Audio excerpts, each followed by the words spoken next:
Bonsoir et merci de nous recevoir en direct sur la télévision Labari. L'unité nationale est certainement l'une des plus importantes richesses dont dispose le Niger. Et malgré les assauts malveillants quelquefois, l'unité nationale continue de cimenter la société nigérienne.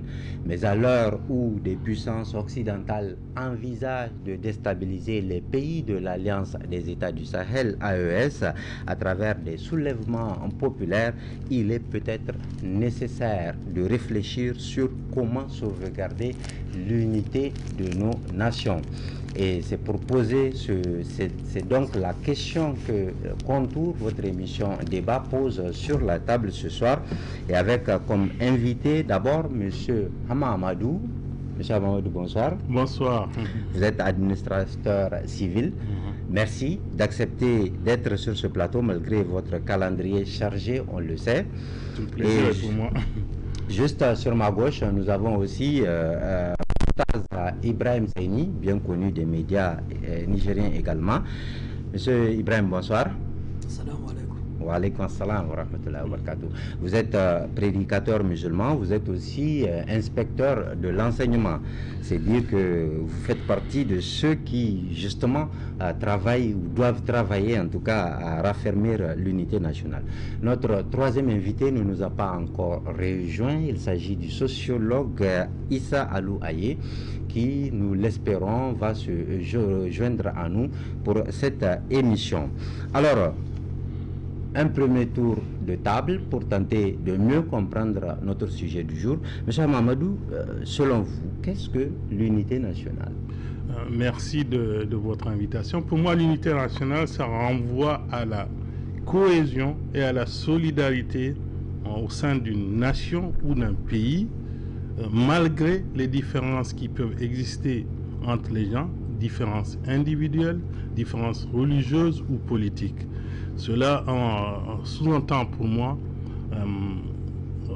un sentiment d'appartenance et d'identité commune au sein d'une nation, pour faire en sorte que les gens, lorsque les conflits interviennent, qu'ils les règlent par des méthodes pacifiques, et faire en sorte qu'à tout moment le dialogue puisse prévaloir, que la coexistence entre les communautés, entre les individus puisse être pacifique et puisse être une coexistence qui profite à tous. C'est cela que moi j'entends par l'unité nationale. L'unité nationale ne veut pas dire qu'on a tous la même opinion. Cela signifie simplement qu'on a une identité commune à laquelle nous référons, que nous avons un sentiment que nous constituons une matière, une entité, un corps uni, et donc au profit de l'ensemble. Nous sommes bien évidemment, en tant qu'individus, en tant qu'hommes, nous sommes une déclinaison des animaux, mais à part les humains, il n'y a pas une communauté dans laquelle on peut parler d'unité. Voilà, donc ce sont les hommes, parce que ce sont eux qui ont de la conscience et qui peuvent, par le dialogue, par la parole, donc régler les différends qui peuvent subsister entre eux sans passer par la force, la violence. Voilà ce que moi j'entends par unité nationale. Est-ce une fin en soi pour un pays, puisque on est tous Nigériens? Est-ce que à partir de là, ça c'est fini, on est unis pour toujours? Non, le fait de s'appeler Nigérien ne suffit pas. Ça renvoie simplement à la nationalité.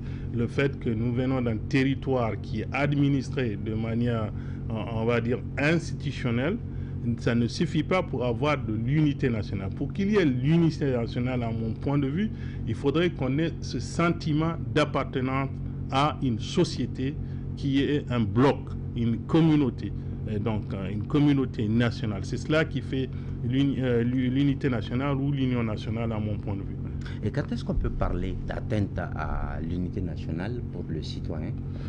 À chaque fois qu'on a mis de la division entre les gens, chaque fois qu'on a mis de la division entre les communautés, entre les religions, entre les idéologies, on a mis du différent, voilà, de la conflictualité, eh ben, on a inséminé,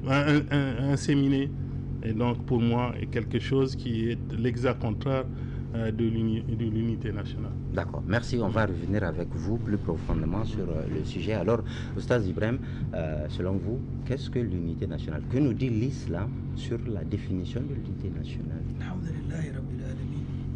Allahumma salli wa sallim ala nabiyyina Muhammad sallallahu alayhi wa sallam. Donc, l'islam a des principes. Et un des principes importants de l'islam, c'est l'unité. Allah a créé l'homme. Et quand il a créé l'homme, il lui a donné une mission.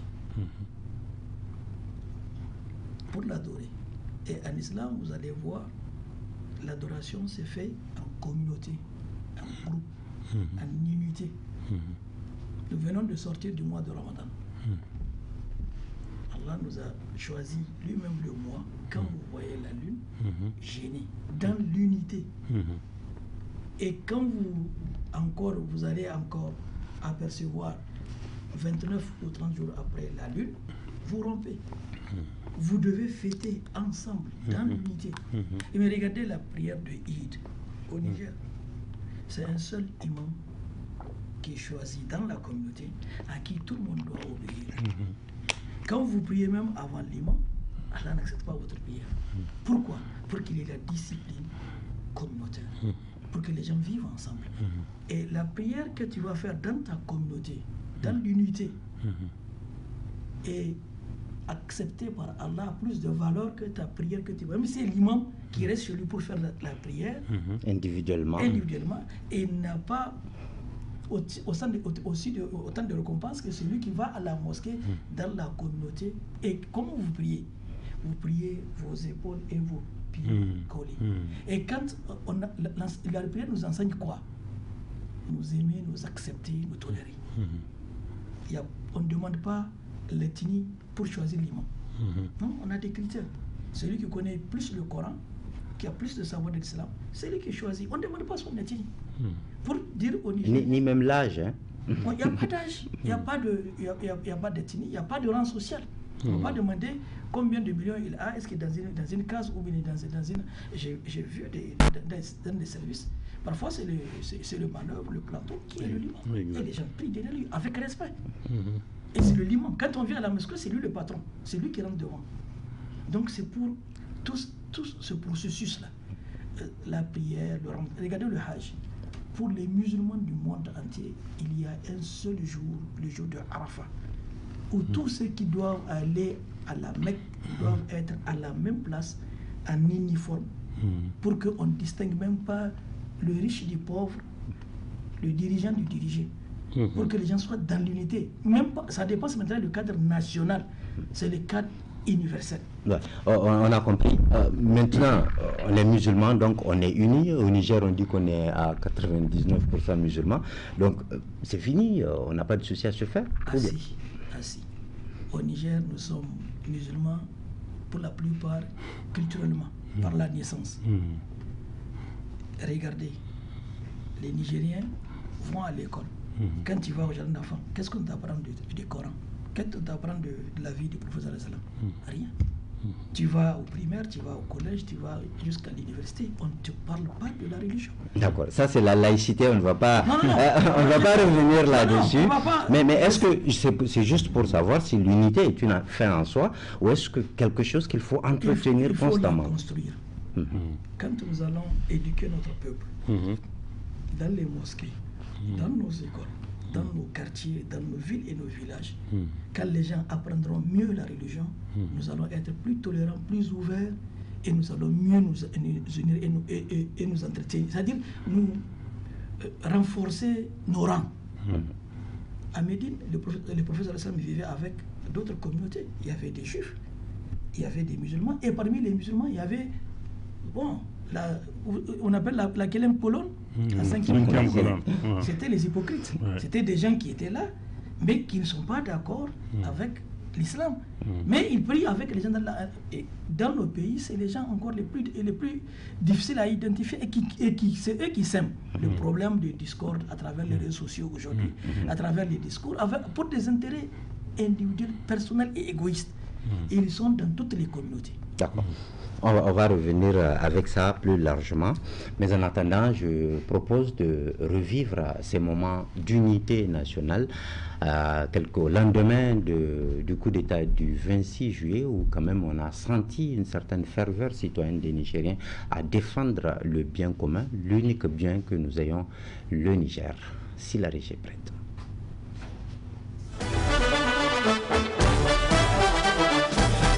C'est un truisme que de le dire.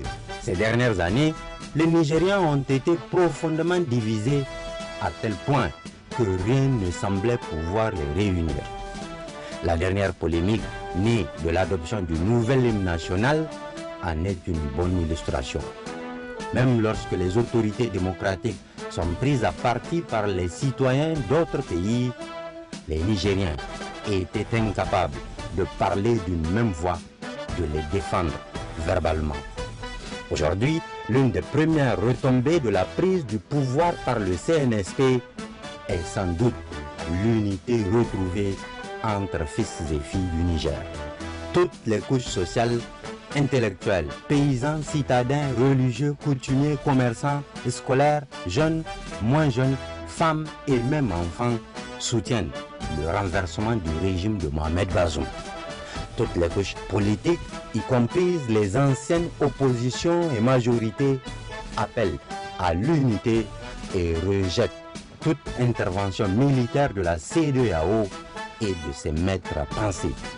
Les messages de Brigitte Raffini, ancien Premier ministre sous Issoufou Mahamadou et militant du PNDS Tareya, le parti de Mohamed Bazoum, et de Seynou Marou, ancien président de l'Assemblée nationale, ancien principal allié du Parti Rose, sont assez emblématiques. Seuls les extrémistes de l'ancien parti au pouvoir appellent à une agression militaire contre le Niger. Les marches pacifiques de soutien sont venues des 8 régions que compte le pays: Dosso, Tawa, Maradi, Difa, Agadez, Tillabéri et bien sûr Niamey et même Zender. La diaspora n'est pas en reste. Partout, c'est le soutien total au renversement du régime de Mohamed Bazoum. Voici les images de la marche de soutien au CNSP dans la ville de Tawa. Regardez maintenant les images du meeting de soutien à l'ancien régime dans la même ville de Tawa. À Niamey, aux premières heures du coup d'État le 26 juillet, voici les partisans de Mohamed Bazoum à la place de la concertation.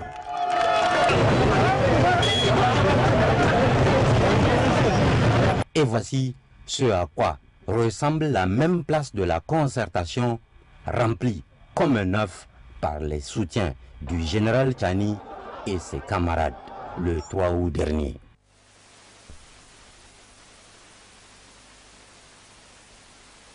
Le lendemain, pareil pour la grande mosquée de la capitale qui, à l'appel des oulémas, a été remplie comme jamais auparavant par les fidèles musulmans pour une prière en faveur du Niger et de ses nouvelles autorités. Dans les quartiers, après chaque prière, les mains sont levées vers le ciel pour implorer Allah de veiller sur le Niger et son nouveau régime. Même les animistes se sont fait entendre dans le soutien populaire au CNSP. Mieux, pour la première fois dans notre pays, les coupures d'électricité sont vécues stoïquement par les habitants de Niamey parce qu'elles découlent des sanctions inhumaines et illégales de la CEDEAO. Les lamentations et récriminations, voire les insultes habituelles en pareilles circonstances, ont laissé place à la ferveur citoyenne et à la fierté d'appartenir à la nation nigérienne et donc de souffrir pour défendre la mère patrie. Nous sommes prêts à mourir pour défendre notre pays et nos autorités de transition, ou encore chaque Nigérien est un soldat, sont les phrases les plus entendues dans la bouche des Nigériens de toutes les générations ces jours-ci.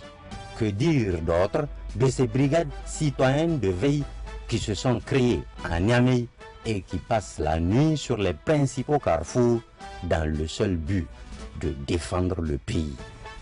Or, il y a quelques jours encore, sous la Renaissance, pour mobiliser des Nigériens, le parti au pouvoir était obligé de recourir à des bus pour transporter gratuitement, non sans distribuer, des billets de banque aux prétendus militants et sympathisants.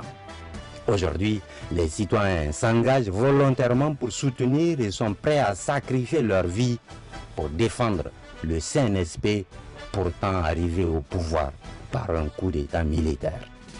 Mais rien de surprenant, car le renversement de la renaissance du PNDS-Taraya est vécu par les Nigériens comme la délivrance d'un peuple arraché à une dictature sournoise et impitoyable, doublée d'une haute trahison au profit des puissances occidentales.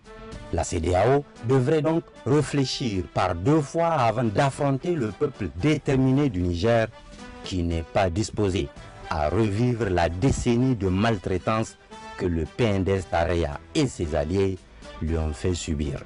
Et le plus beau est que lors des manifestations et déclarations, les fanions des partis politiques et syndicats ont disparu pour laisser place au drapeau national.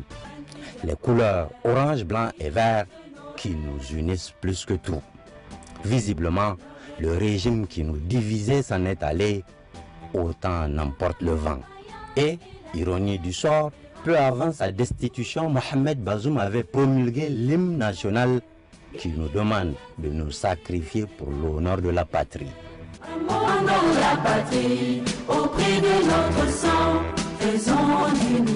C'est un peu comme si l'ancien président savait que la CEDEAO allait menacer de nous attaquer. Mais en fait, c'est ce qui arrive lorsque la volonté de Dieu concorde avec les aspirations du peuple.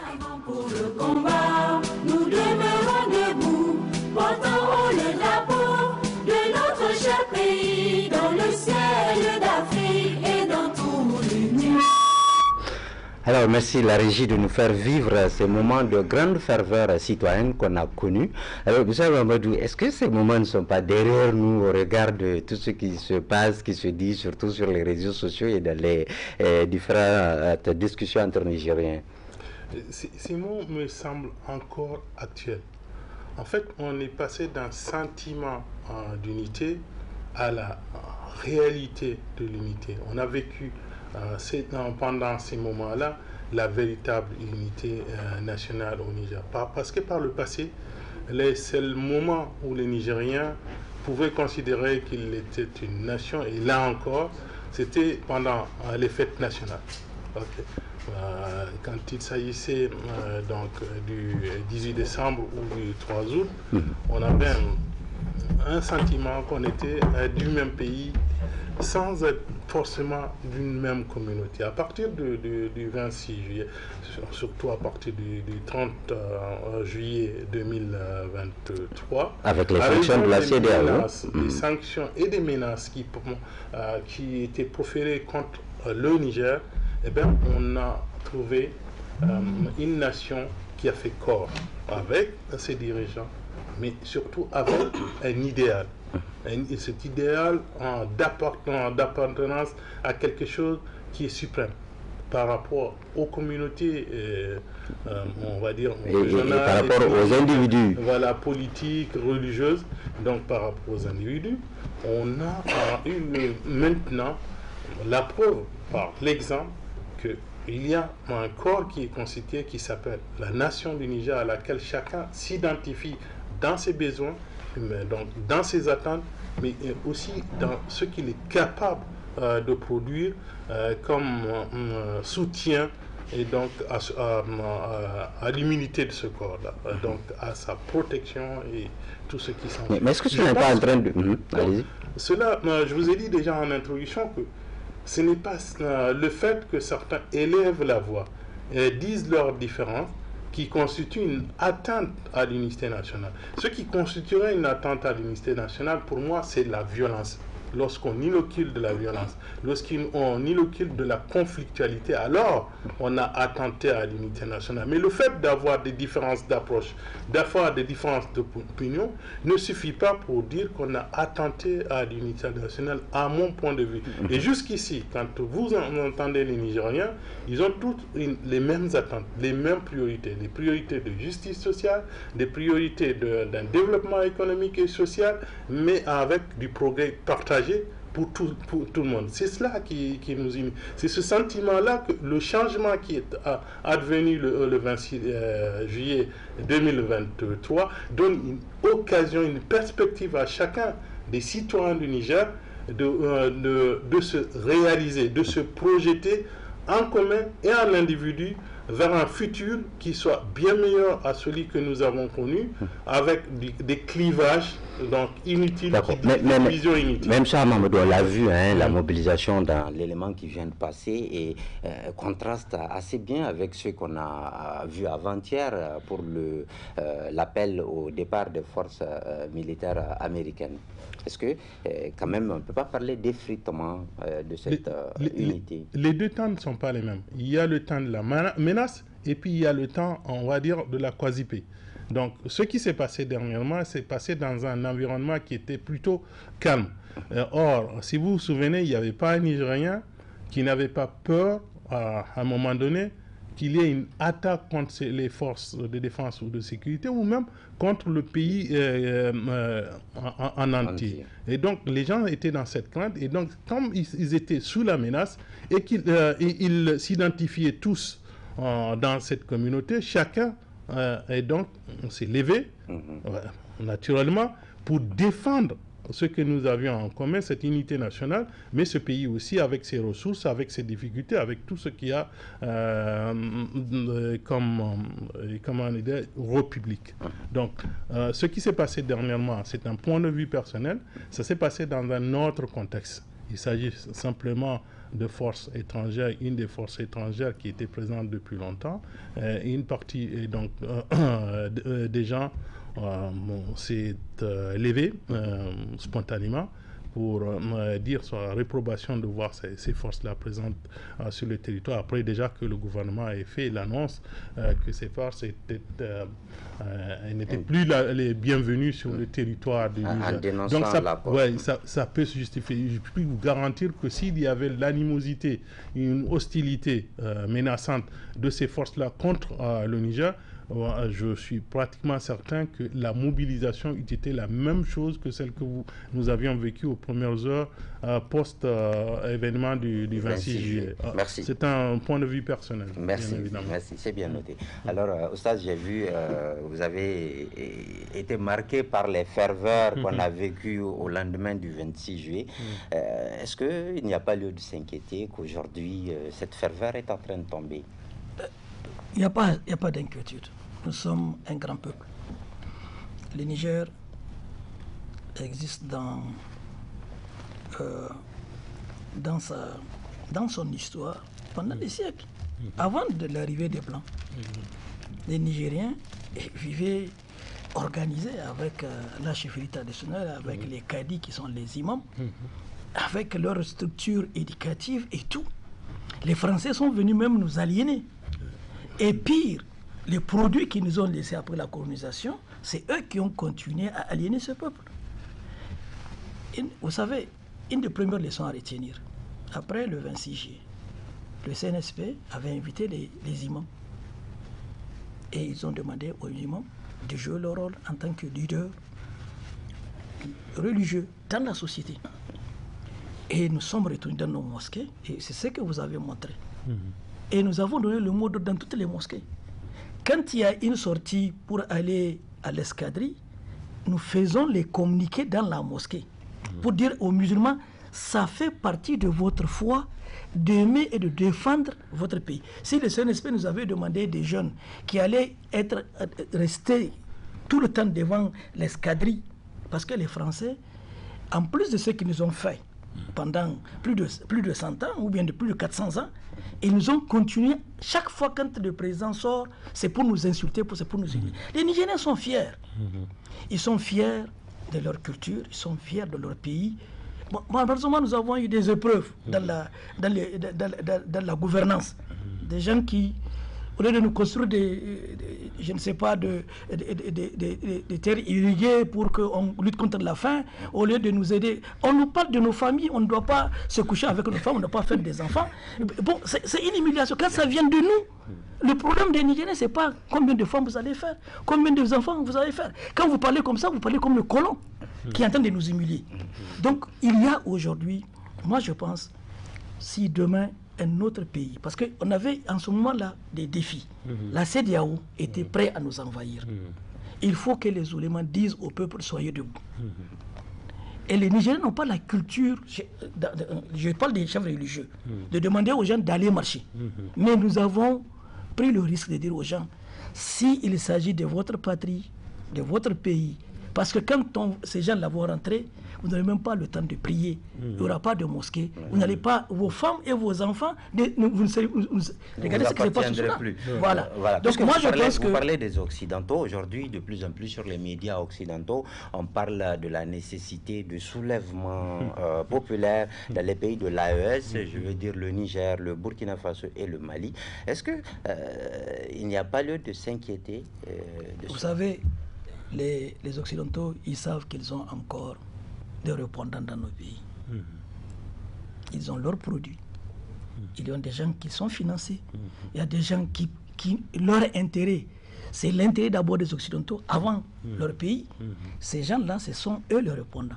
Moi, je pense qu'ils peuvent faire les appels qu'ils veulent. Je remercie au passage le gouvernement burkinabé qui vient de fermer des radios internationales qui sont des radios de propagande.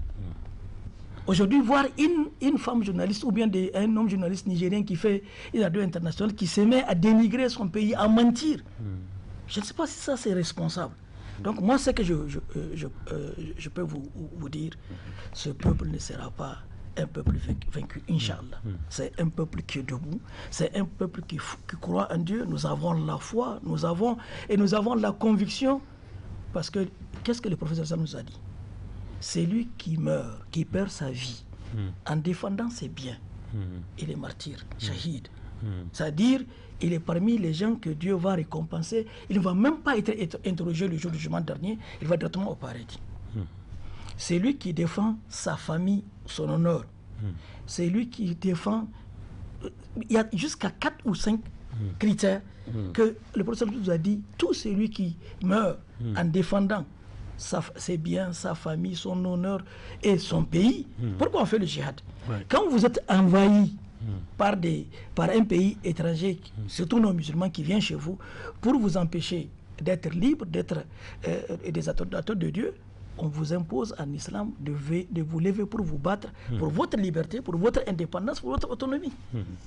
Tout pays qui va oser le faire. Mais ce qu'il faut craindre, c'est l'ennemi interne qu'on ne découvre pas. Et je peux vous dire, Inch'Allah, les coups qu'on est en train de faire là, les prières qu'on est en train de faire là, on ne va pas cesser. Parce que c'est ça qui va... Pourquoi on a découvert des armes? Qui a vu quand on est venu déposer les armes? Non, c'est Dieu qui a guidé les Nigériens à savoir que dans telle maison, il doit avoir quelque chose, aller le découvrir. D'accord, Ostaz, on va revenir avec vous. On a notre troisième invité qui nous a rejoint, M. Issa Alou Aye, sociologue. Issa, bonsoir. Bonsoir, ça va. Merci d'être là. Merci. C'est un gros effort que vous avez fait parce que la journée a été extrêmement difficile pour vous. Nous vous en remercions, mais vous avez tenu à être là quand même pour participer à ce débat citoyen sur l'unité nationale, donc sur l'avenir du Niger. Merci infiniment d'avoir été de notre... Alors, sociologiquement, qu'est-ce que l'unité nationale? Merci bien. En termes, en tout cas, d'explications sociologiques que nous pouvons donner à l'unité nationale, nous pouvons dire que l'unité nationale est en vérité ce sentiment qu'individuellement et collectivement, chaque Nigérien ou chaque groupe de Nigériens doit avoir d'appartenance à un État, à une nation. Eh bien, lorsqu'on développe ce sentiment, individuellement et collectivement, on a par conséquent le devoir d'assistance, le devoir de compassion, le devoir d'entraide les uns vis-à-vis des autres. Et c'est ça qui constitue le ciment, le socle sur lequel, en principe, un État doit se bâtir, un peuple doit se bâtir. Et c'est cela qui peut être expliqué comme étant l'unité nationale. L'unité nationale. Alors, le sociologue, là, je fais appel au sociologue que vous êtes. Aujourd'hui, quel regard peut-on jeter sur l'unité nationale nigérienne? Est-ce qu'elle se porte bien? Merci bien.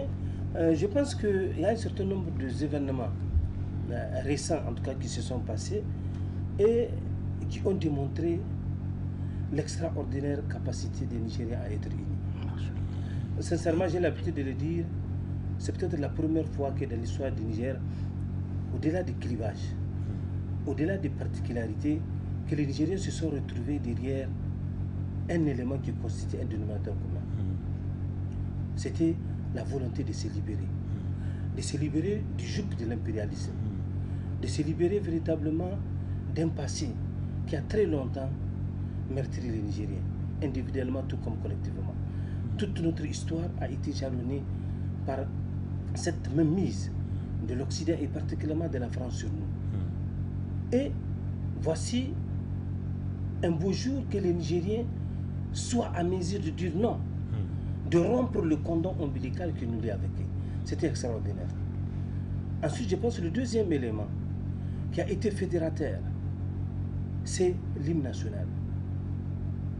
Les Nigériens, c'était des intellectuels nigériens. Et c'était inédit. Alors que dans toute l'Afrique de l'Ouest, exception peut-être le Burkina, quelques pays qui se sont révoltés par après, l'hymne national a été conçu ailleurs. On nous l'a amené, on nous l'a imposé.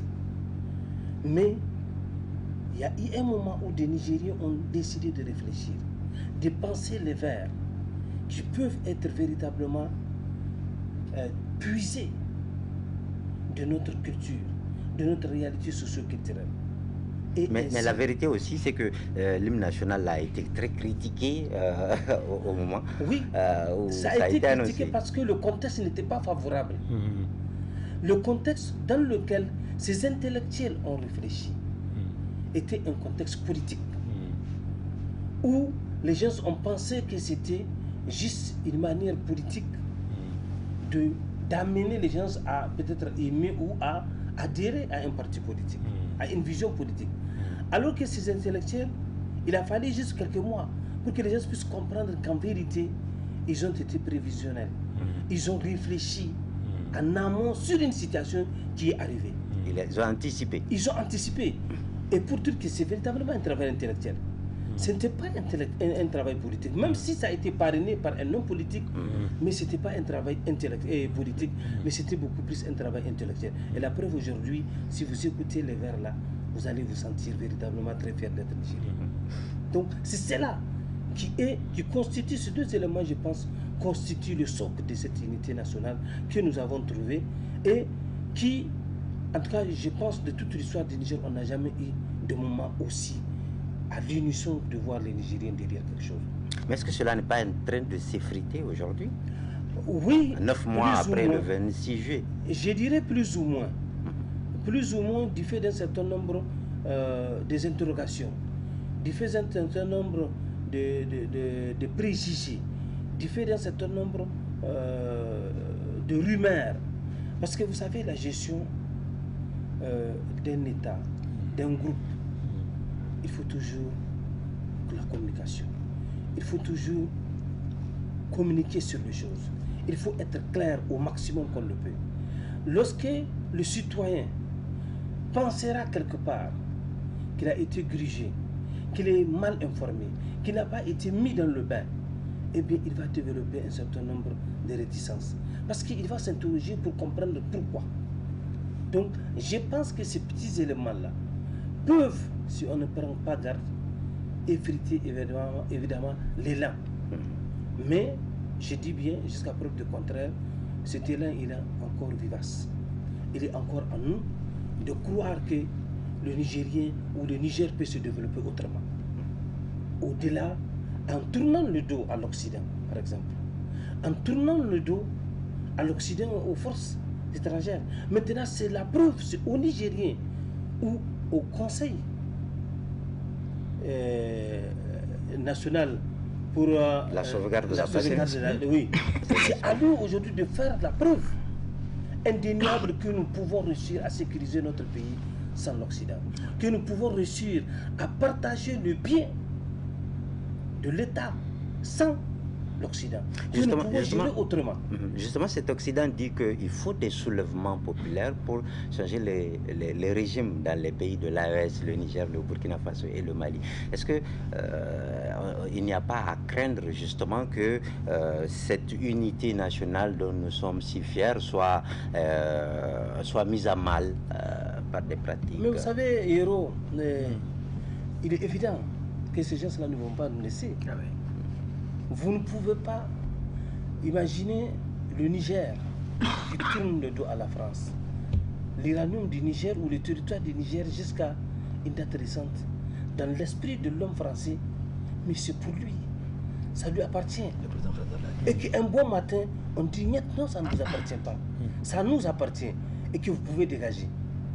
Là, dites-vous que ces gens-là ne vont pas nous laisser. Ils vont rester derrière, ils vont trouver des stratégies pour créer les conditions peut-être d'une remise en cause. Mais est-ce qu'ils ne sont pas en train de réussir avec quand même tout ce qu'on voit sur les réseaux sociaux, les vocaux qui passent, souvent incendiaires? Est-ce que ça n'est pas en train de porter des fruits? Je ne dirais pas non, comme je l'avais dit tout de suite, mais pas tellement. Parce que l'un de l'autre, on sent quelques hésitations, en tout cas d'un certain nombre des acteurs clés. On sent des interrogations. Lorsqu'on cause avec certaines communautés ou certaines couches de la population, on sent des interrogations. Parce que, comme je le disais tout de suite, on attend la preuve. On attend des preuves, des actions concrètes qui puissent nous démontrer véritablement que le Niger non seulement a tourné le dos, mais que le Niger a emprunté un très très bon chemin. Et de non-retour. Ouais. Merci.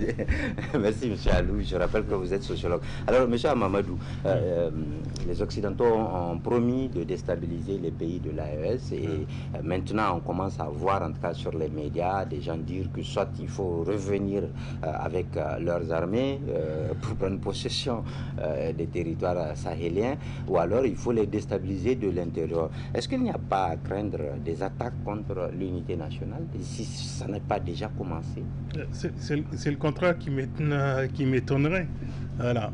Lorsque vous arrachez la sucette d'un bébé, vous ne pouvez pas imaginer qu'il ne puisse pas pleurer. Donc ça, c'est tout à fait normal. Mais nous sommes un corps, tout à l'heure on l'a dit, l'unité nationale, c'est former un corps national. Et bien, les corps ont cette habitude, c'est de eux-mêmes, face aux menaces, de développer des anticorps. Voilà. Nous sommes une nation. Les anticorps pour le Niger, ça consiste en quoi? Éviter un certain nombre de choses, okay, qui peuvent être attentatoires à notre unité, à notre symbiose. Les injustices. Voilà. Lorsque vous avez des injustices, eh ben, vous pouvez être certain que vous avez inoculé le virus de la division. Voilà. Lorsque vous avez des clivages, vous êtes certain que si vous les développez à outrance, vous avez inoculé la division. Lorsque vous avez l'immobilisme, de l'inertie au niveau de la gestion publique, vous êtes certain que des gens ne seront pas satisfaits. Et une frange importante de votre société est qu'elle va développer un sentiment, on va dire, de conflictualité par rapport à ceux dont elle pense qu'ils bénéficient plus des richesses nationales. Donc, ces choses-là, nous devons les travailler. Et une chose importante, M. Alou l'a dit, c'est la communication. Par la communication, moi j'entends la transparence dans la gestion publique. À partir du moment où vous expliquez ce que vous faites, à partir du moment où vous expliquez où vous voulez aller, avec qui vous voulez le faire, comment vous le faites, je pense que les gens sont plus à même de vous comprendre. Et donc, tout le monde ne sera pas unanime dès qu'il s'agit de gestion.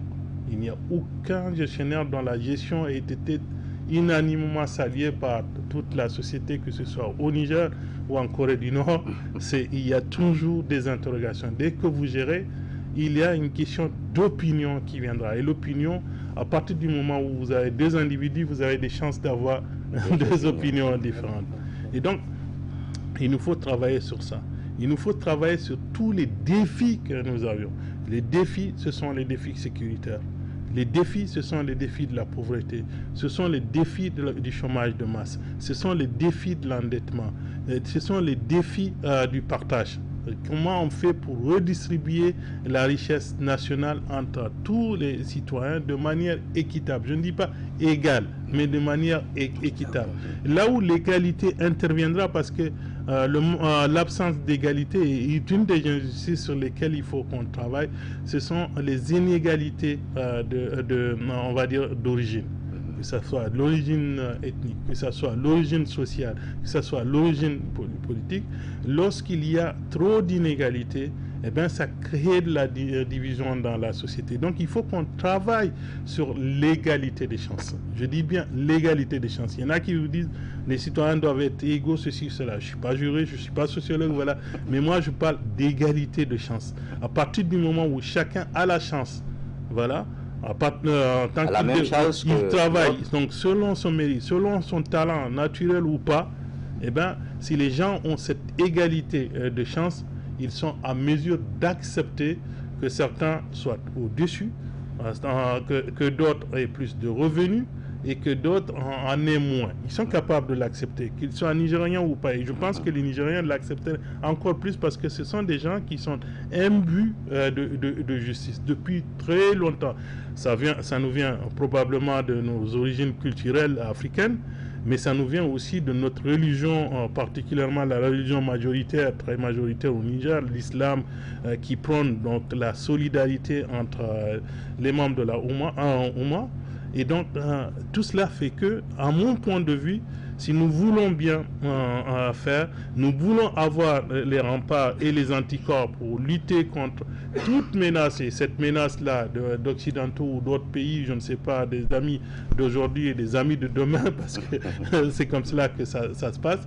À partir du moment où nous développons ces anticorps-là, je suis certain que nous sommes à mesure de nous prémunir de tous les avatars liés à la division, liés au soulèvement que certains attendent avec beaucoup de joie, mais dont j'espère, avec l'aide de Dieu, nous ne verrons jamais dans ce pays. Et donc nous continuons à être des Nigériens qui sont conscients du fait qu'ils sont un et que en étant divisés, ils sont plus vulnérables et s'ils sont vulnérables, ils en trinqueront tous. Il n'y a pas que les passagers de première classe. Eh bien, c'est tout le monde. Quand le Titanic y coulait, il y avait à la fois les passagers de la première classe comme celle de la 5e.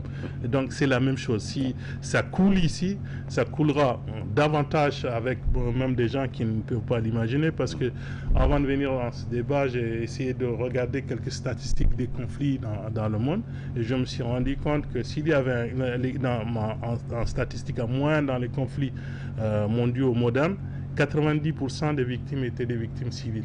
Seuls 10% des victimes étaient militaires. J'ai vu par la même occasion que les conflits modernes ils duraient en moyenne 10 ans.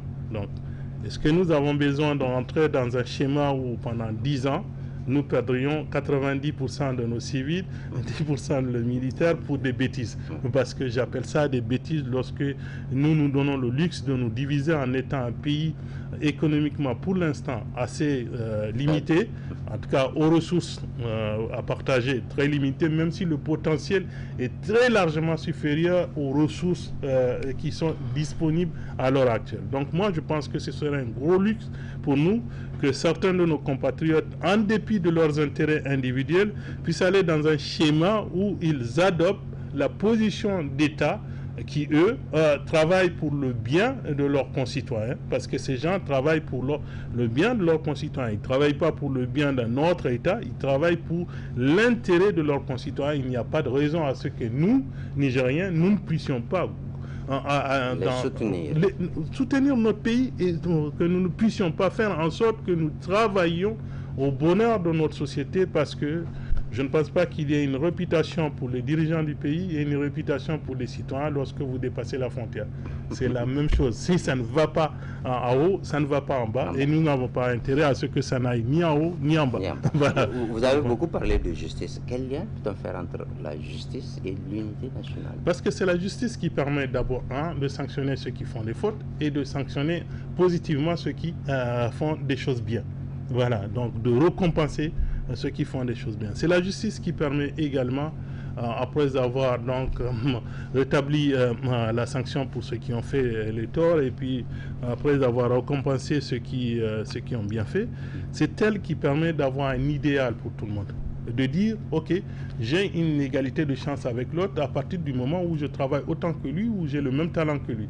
Enfin, tant que je transpire, j'aurai au bout de l'effort quelque chose qui est une récompense. C'est la justice qui fait en sorte qu'on a le sentiment que même s'il advenait un problème, la société nous protégerait.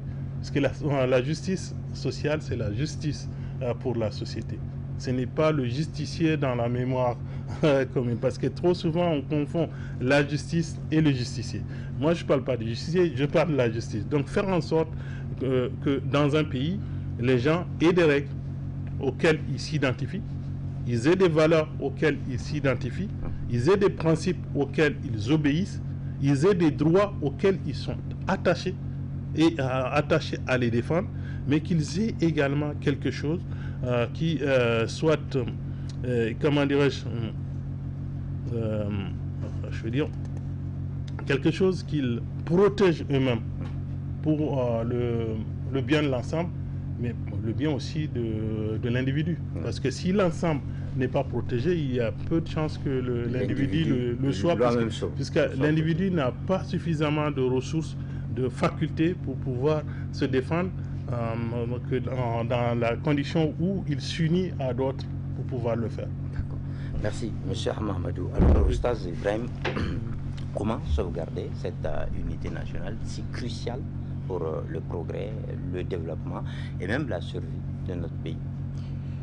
Alhamdulillah, moi je pense que déjà les Nigériens, dans notre pratique islamique, Allah nous a mis une approche qui nous, même si on le fait parfois sans conscience, on le fait dans la pratique, on pense culturelle ou héritée. Par exemple, vous prenez la prière. Si vous ne lisez pas la Fatiha, vous n'avez pas de prière.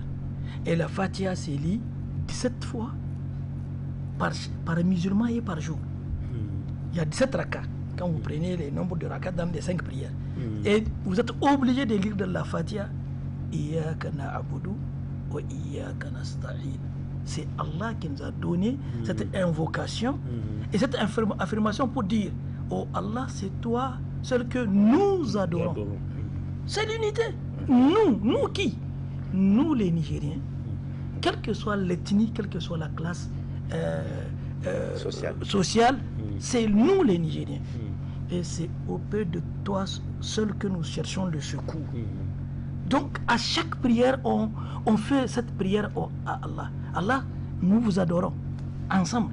Mais nous venons auprès de vous encore pour chercher la protection, le secours. Subhanallah. Si seulement les Nigériens avaient cette conscience, quand tu lis la Fatiha, de penser à ce que tu es en train de dire. C'est pourquoi je reviens à ce qu'il faut qu'on enseigne aux Nigériens leur religion pour qu'ils soient des musulmans conscients, éveillés et vraiment qui vont pratiquer l'islam dans la connaissance et non dans l'ignorance. Deuxième force que Dieu nous a donnée pour prévenir ce qui nous guette, ce danger, c'est la chefferie traditionnelle. La chefferie traditionnelle, là, c'est encore un héritage de l'islam. Quand vous prenez Agadez, vous avez un sultan de l'Aïr. Sultan, c'est un mot arabe. Sultan, ça veut dire le grand leader, le dirigeant. Vous avez ici à Karma, Amir ou Karma. Amir, Amir, ça veut dire le chef. Donc, nous avons déjà une société qui, pendant plus de 1000 siècles, était organisée sur les valeurs islamiques. Un chef, à côté de lui, comme il l'a dit, un cadi qui est l'imam qui s'occupe de la justice pour qu'il n'y ait pas, c'est-à-dire qu'il n'y ait pas de l'injustice dans la société qui peut révolter les gens.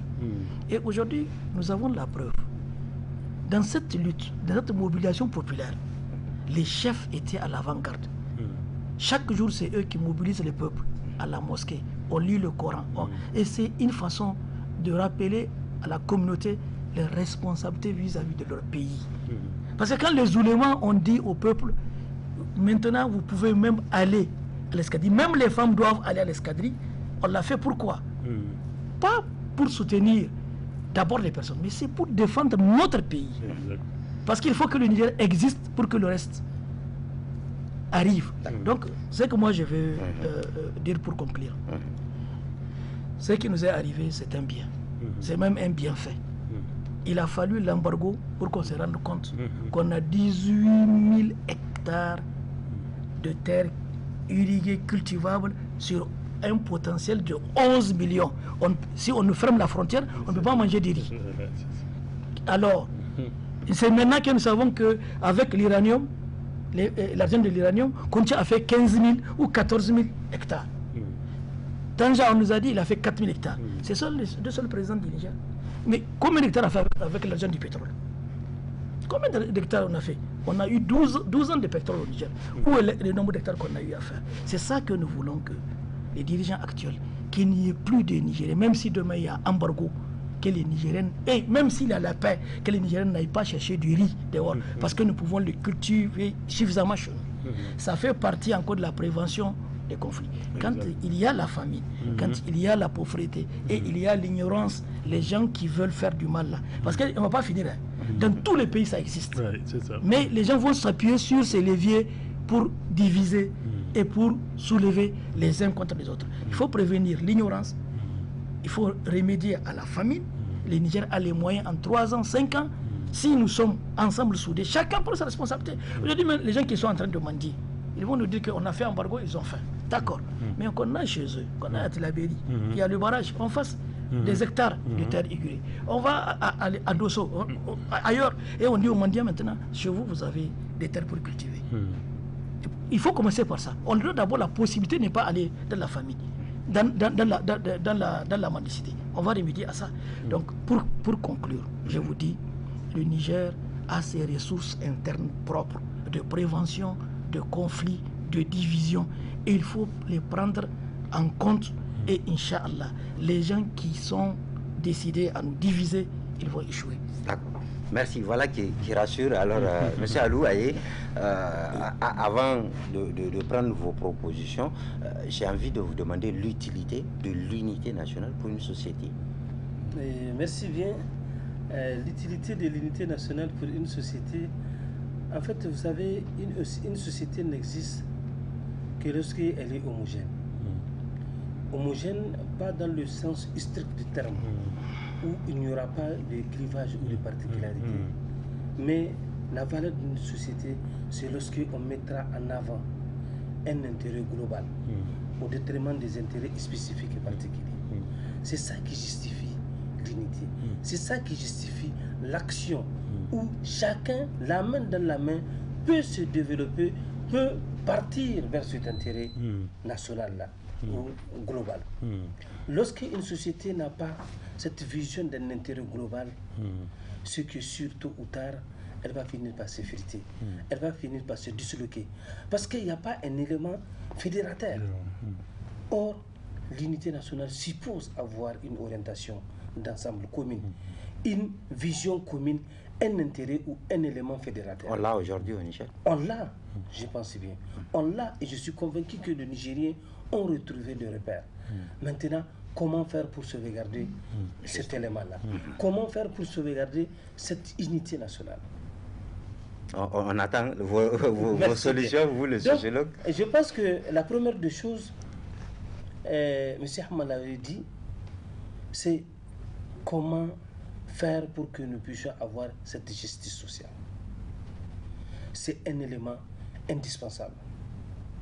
Lorsque, dans l'exercice d'un État, dans la gestion d'une communauté, vous ne mettez pas au devant la justice, et bien vous créez toutes les conditions pour l'éclatement de cette solution familiale. Même chez vous, même dans une famille, lorsque vos propres enfants auront l'impression ou le sentiment que vous êtes plus avec X qu'avec Y, vous n'allez plus construire une cellule familiale. Non, vous allez créer des belligérants internes. Qui vont se faire la guerre. Qui vont se faire la guerre. Parce que tout simplement, vous n'avez pas su créer les conditions pour créer cette justice sociale. Et tout à l'heure, il disait la justice sociale qui doit conduire à l'équité.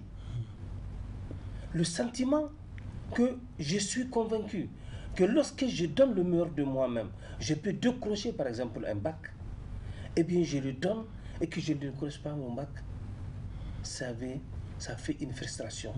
Ça devient inadmissible.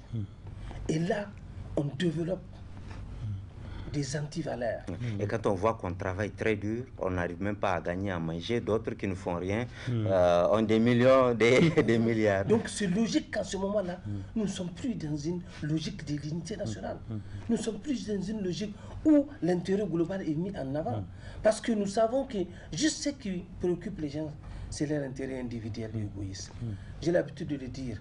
Si nous voudrons véritablement réussir à développer ces pays-là, il faut qu'individuellement chacun se remette en cause. Est-ce que les actions que je mène chaque jour, que je fais, est-ce que c'est pour le bien de la communauté nigérienne ou je cherche d'abord mon propre intérêt? C'est cette question qu'on doit se poser. Lorsque, dans notre fort intérieur, nous savons que nous agissons beaucoup plus pour nos intérêts spécifiques et particuliers, dites-nous que nous ne sommes pas en train de créer ou de contribuer à cette chaîne-là de l'unité nationale ou de la solidarité nationale. Mais lorsque on est convaincu individuellement que chaque action que je le fais au nom de Dieu, au nom d'Allah, mais également au nom de la nation nigérienne, au nom du peuple nigérien, en ce moment-là, je retrouve mon intérêt dans celui global du Niger. Mais tant qu'on n'a pas cette vision, tant qu'on n'a pas cette logique de voir l'intérêt global, je vous assure tout ce qu'on aura à faire dans la sécurité dans quelques temps. Parce que les gens vont finir par découvrir que c'est des intérêts particuliers et spécifiques qui sont en train d'animer les différents acteurs. Or là, je vous assure, ce tournant qu'on a aujourd'hui, il est capital, il est décisif. Si jamais, j'ai l'habitude de le dire, si jamais aujourd'hui les autorités échouent, je ne pense pas que dans 50 ans, les Nigériens vont se retrouver. C'est juste. C'est juste. Parce qu'on s'est donné à fond, parce qu'on a cru, parce qu'on pense que le Niger peut se développer autrement. En tournant le dos, comme je l'avais dit, en rompant avec le cordon ombilical de l'Occident. Mais si jamais on échoue, je vous assure, on est parti peut-être pour 100 ans, comme l'a dit Oustaz, à ne plus revenir. En tout cas, cette génération-là n'aura plus peut-être jamais une occasion pareille. D'accord. Merci beaucoup, Monsieur Alou Aye. Je rappelle que vous êtes sociologue. Monsieur Mamadou, vous souhaitez placer un mot sur comment sauvegarder l'unité nationale? Vous avez déjà dit. Hein? Je l'ai déjà dit. Je vous ai dit, d'abord, il faut aller sur ce qui peut être attentatoire à l'unité nationale. Si vous y travaillez, vous avez travaillé pour sauvegarder l'unité nationale. Donc, le fait de développer les anticorps dont j'ai parlé et d'être dans le dialogue tout le temps, et d'être dans la proximité. De la communication, vous l'avez dit. Oui, c'est ça, le dialogue. La communication, c'est l'élément qui permet de faire du dialogue entre les humains, mais aussi dans la proximité. Parce qu'on sait que les déserts administratifs, les déserts médicaux, les déserts éducatifs vont créer de l'inégalité de chance pour les gens et ça va créer la division. Donc on est obligé d'avoir des administrations qui soient proches des citoyens. Si nous voulons garder les citoyens à chaud sur l'idéal commun, sur le dessin que nous faisons de ce sur quoi nous nous projetons pour l'avenir. Le compas qui dessine là, il faudra qu'il dessine dans des circonstances où on tient compte de tout le monde. De tout le monde. De ceux qu'on aime comme de ceux qu'on n'aime pas. Dans une société, tout le monde ne peut pas s'aimer. Mais cela ne veut pas dire qu'on ne doit pas être solidaire. Parce que si vous laissez celui que vous n'aimez pas flancher, eh bien, demain, ce sera votre tour. Donc, mais si vous l'aidez... On a presque fini le temps. Juste un appel aux citoyens sur la responsabilité individuelle de l'unité nationale. En 30 secondes, s'il vous plaît. D'accord. Ce que je voudrais dire ici, c'est que nous sommes une nation d'abord. Et nous avons chacun quelque chose que nous pouvons Parce que généralement, quand vous interrogez les citoyens, ils pensent que non, pour pouvoir faire quelque chose, il faut avoir le pouvoir d'État. Non, c'est pas ça. Chacun, à son niveau personnel, a le pouvoir. C'est ce qu'on appelle le civisme. Le civisme, c'est rien d'autre que les devoirs et les droits qui sont liés à la République, parce que la citoyenneté, c'est ça. Nous ne sommes pas des sujets, nous sommes des citoyens, nous sommes le sujet de personnes. Donc, chacun d'entre nous détient une part de l'État du Niger, une part de la liberté du Niger.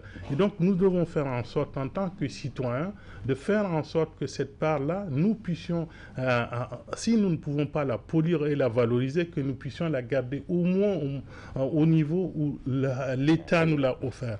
Mais le mieux aurait été que nous puissions la valoriser, que si chacun valorise sa part et que nous le faisons en complémentarité, parce que personne ne peut tout faire tout seul, mais je dis bien en complémentarité, nous sommes des talents différents, nous sommes des talents divers. Si nous faisons complémentairement, et je puis être certain que demain nous serions la nation la plus forte qui soit, la plus riche qui soit, la plus juste qui soit, la plus aimée qui soit. Donc c'est comme cela que nous pouvons construire une nation à la mesure de nos attentes. Un mot sur le citoyen qui partage des messages haineux, des messages divisionnistes. Un conseil. Il faut la contre-valeur. Il nous faut parler du bien. Le bien de notre pays, de notre peuple, le bien de la paix, de la sécurité dans ce pays. Je vais juste rappeler, les oulémas continuent le même engagement depuis le 26 juillet à aujourd'hui. Nous attendons le 3, 4, 5 mai, ce qu'on appelle le Wa'azi national, Wa'azi Nkassa. Ça veut dire quoi? On va inviter de Ayoru. Le temps est déjà parti. Juste un conseil aux jeunes surtout qui sont sur les réseaux sociaux, sur la responsabilité citoyenne des partages que nous faisons. Ça fait partie des thèmes que nous allons développer et tous les coins du Niger sont attendus et mieux. Nous avons invité les oulémas du Nigeria, du Bénin, du Togo, tous les pays qui sont autour du Niger pour que les gens reviennent à notre unité communautaire. Et c'est pour dire une chose. Les Niger a aujourd'hui beaucoup d'atouts sur lesquels on doit s'appuyer dans notre unité culturelle. Aujourd'hui, le mariage.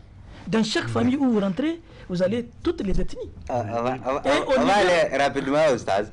Est-ce que si je partage un message mensonger ou haineux en islam, est-ce que j'ai un péché? Et Dieu va d'abord, quand on ment, c'est un grand péché.